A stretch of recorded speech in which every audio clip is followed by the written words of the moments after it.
The Man Who Lost His Identity, a psychological horror story.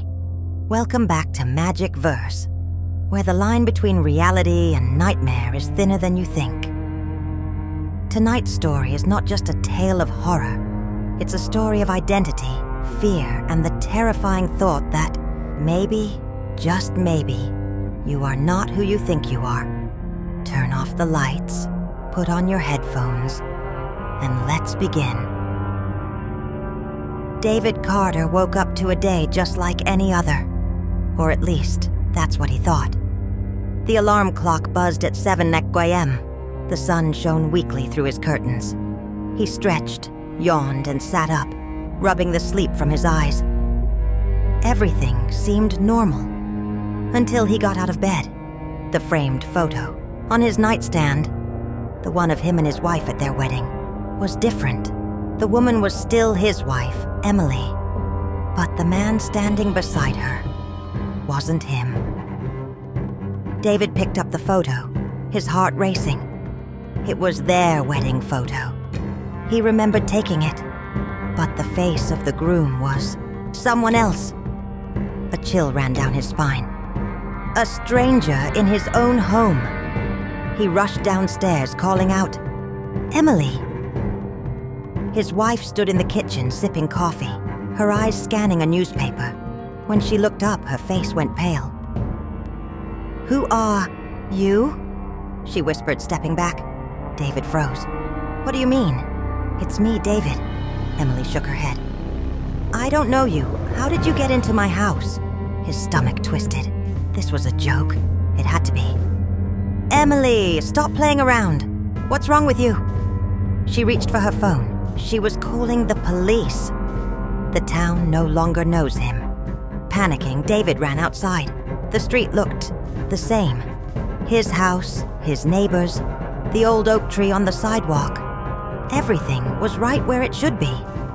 But as he knocked on his best friend Mark's door, he realized things were terribly, terribly wrong. Mark answered. "Hey, can I help?" "You." David let out a nervous laugh. "Mark, it's me." "David, what the hell is going on?" Mark frowned. "I'm sorry. Do I know you?" David's blood ran cold. Mark had been his best friend since childhood. They had grown up together. "Stop messing around. You were my best man at my wedding." Mark shook his head, stepping back. "I think you have the wrong house, buddy." The door shut in David's face. The truth is gone, heart-pounding. David rushed to a small convenience store and grabbed a newspaper. He scanned the front page. Nothing seemed off. Then he flipped to the obituaries. His hands trembled as he saw his own name.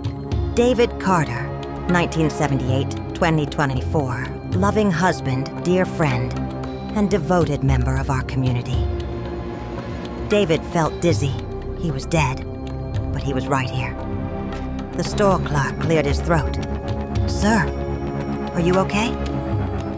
David looked up. The clerk's expression had changed. There was fear in his eyes.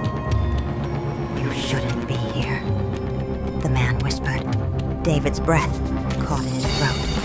"What do you mean?" The man just shook his head. "You were buried last week. Leave. Now." The last clue David ran. He didn't know where he was going. He just knew he had to get away. The people in the street turned to look at him. Their eyes followed him as he ran, their expressions unreadable. Finally, he reached the cemetery.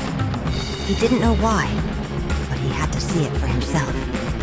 His footsteps crunched against the frozen ground as he moved toward the newest grave. And there it was, his own name, his own grave. And beside it was a fresh, open grave waiting for him. Some stories don't have endings. Some nightmares don't end when you wake up. Who or what was David? Was he a ghost? A man who never existed? Or something much, much worse? Tell us your theories in the comments. And don't forget, some truths are never meant to be uncovered. Subscribe to Magic Verse for more chilling stories like this.